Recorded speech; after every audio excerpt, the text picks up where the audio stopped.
हमारे चैनल को सब्सक्राइब करें और वीडियो सबसे पहले अपने मोबाइल पर पाने के लिए बेल आइकन को दबाएं। नमस्कार, मैं हूं अनिल वर्मा शेखर।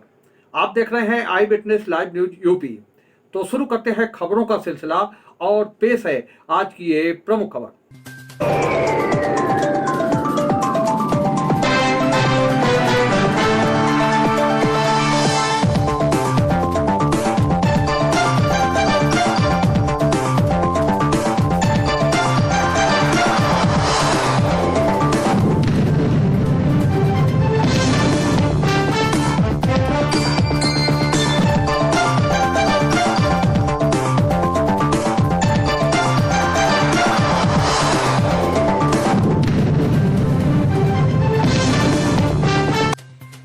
अब मजबूरन क्या करें, हमें घर छोड़ना पड़ेगा। हमारे भतीजा जो 8 साल का है उसको पकड़ के ले गए थाने में, 3 दिन बिठा के रखा। अब भाजपा में मान लो वोट दे देते हैं तो भाजपा में वोट हम देते।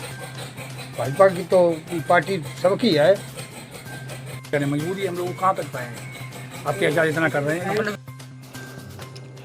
उत्पीड़न के दास्तान सुनाने वाले ग्रामीण कंपिल के कमलाईपुर के रहने वाले हैं। ये जिन सत्यवर्धन सिंह का नाम ले रहे हैं वो भाजपा के कंपिल मंडल अध्यक्ष हैं। थाने में उनका अच्छा रसूख है। पुलिस अध्यक्ष जी के इशारे पर नाचती है। ग्रामीणों का उत्पीड़न कोई घंटे 2 घंटे का वाकया नहीं बल्कि मुतवातिर चलने वाला घटनाक्रम है, क्योंकि सत्ता का नशा मंडल अध्यक्ष के सिर चलकर बोल रहा है। सत्यवर्धन जिसे चाहता है उसे थाने में उठवा लिया जाता है। पीड़ित शख्स अपनी बेगुनाही साबित करने के लिए गिड़गिड़ाता है, अपमानित न करने के लिए गुहार लगाता है और तब भी अक्सर फर्जी मुकदमा तो लिख ही जाता है। इंसाफ के दरवाजे बंद हो जाने पर इन दर्जन भर मकानों के बाहर भी पोस्टर लग गए, ये मकान बिकाऊ है। अब पुलिस को ये नाटक लग रहा है। ये हैं सत्यवर्धन सिंह, कंपिल भाजपा के मंडल अध्यक्ष हैं। इनके उत्पीड़न से त्रस्त ग्रामीणों की लंबी फेहरिस्त है। ये भी छत्री हैं, भाजपा के समर्थक हैं। पिछले चुनाव में कमल के फूल वाला बटन दबाया था और 22 के चुनाव से पहले भी योगी मोदी की तारीफ के पुल बांधते नहीं थकते। पर उसी भाजपा के मंडल अध्यक्ष सत्यवर्धन सिंह के उत्पीड़न से त्रस्त होकर ये अपने घर के बाहर पोस्टर लगाने को मजबूर हैं, मकान बिकाऊ है। पुलिस ने इसे नाटक बताया है। पुलिस ने गाली गलौज करके पोस्टर हटवा दिए हैं, पर धर्मेंद्र के ट्रैक्टर को थाने उठवा लेने और परेशान कर कई दिन बाद छोड़ देने का प्रकरण, सुनीता के मासूम बेटे को 2 दिन तक हिरासत में रखने की दास्तान नाटक नहीं हो सकते। ये जुल्मी दास्तान धर्मेंद्र और सुनीता के पास ही नहीं, श्रीनिवास, रामवीर, श्री किशन, जोगिंदर, सलकू, राधे सिंह, किशन कुमार, अवनीश भी कभी थाने बुला लिए जाते हैं, कभी किसी फर्जी मुकदमे में लिख लिए जाते हैं और पुलिसिया रौब के शिकार तो आए दिन होते हैं, क्योंकि ये सत्यवर्धन को झुककर सलाम नहीं करते। हम आपको ग्रामीणों के बयान भी सुनवाएंगे, फिर सीओ कायमगंज के बयान के लहजे पर गौर करने को भी कहेंगे और भाजपा और सपा की राजनीति से भी वाकिफ कराएंगे। फिर तय करिए, मकान बेचने और गांव छोड़ने का फैसला नाटक है या मजबूरी। आई विटनेस न्यूज क्राइम डेस्क। हमेशा थाने में बैठते हैं। उन्होंने ये कह दिया है अपने परिवार से, किसी को मारो, किसी को पीटो और कुछ भी करो, कुछ भी करो, पुलिस हमारे अंडर में है, पुलिस तुम पर रिपोर्ट नहीं होगी। तो इसी तरह से एक दिन पहले झगड़ा हुआ, इन्होंने हमारे भतीजे को मारा पीटा। हम थाने में रिपोर्ट करने गए तो उसके बाद पुलिस ने दबाव बनाकर हम पे फैसला करा लिया।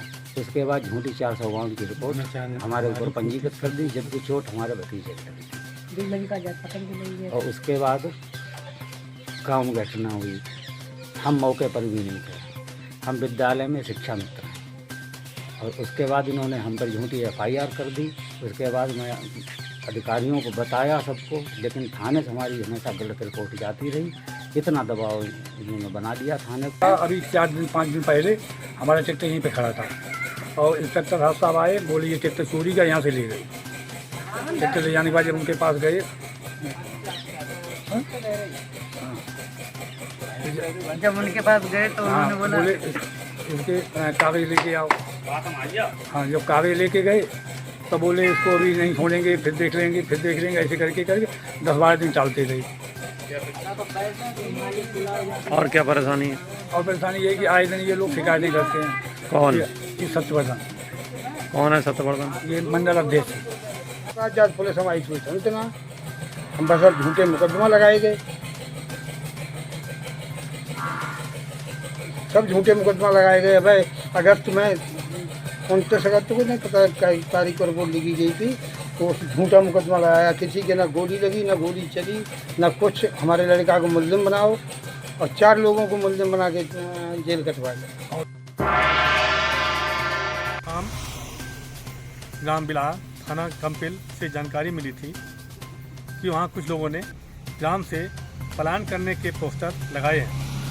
इसके बारे में तुरंत संज्ञान लेकर मौके पर जाकर जांच की गई और लोगों से वार्ता की गई, तो उनके द्वारा बताया गया और लिखित में भी दिया गया किसी से दुश्मनी या रंजिश नहीं है, और जो पोस्टर लगाए गए थे वो उनके द्वारा ही हटा लिए गए हैं। मौके पर पलायन जैसी बात उनके द्वारा नकारी गई है। उन्होंने बताया कि पूरे सौहार्द के साथ ये लोग गांव में रह रहे हैं, मौके पर शांति व्यवस्था कायम है।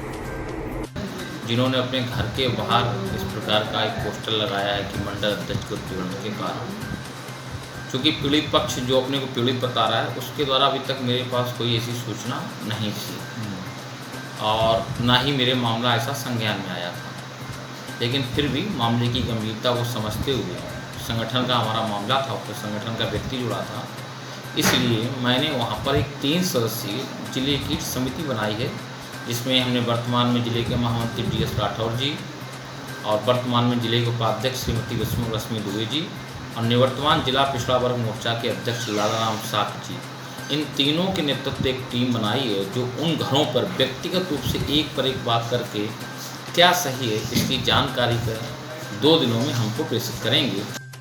हम कोई कार्रवाई नहीं कर सकते हैं, कार्रवाई करने की कोई स्थिति हमारे पास नहीं है, लेकिन क्योंकि हम राजनीतिक दल हैं और हमने अपने वरिष्ठ नेताओं के 5 सदस्यीय एक दल बनाया है जो जाके आगे पीड़ित पक्ष से और दूसरे पक्ष से जो वहाँ की स्थिति होगी उसका आकलन करके अवस्थित स्थिति से जिला कमेटी को अवगत कराएं। उम्मीद है आपको हमारा ये वीडियो, ये खबर पसंद आई होगी। आप इसे लाइक करिए, अपने दोस्तों के साथ शेयर करिए और हमारे चैनल को सब्सक्राइब करिए। साथ ही पास में बना घंटी वाला आइकन ज़रूर दबा दीजिए ताकि आप हमारी नई नई खबरों से निरंतर अपडेट होते रहें। यही निवेदन आपसे है।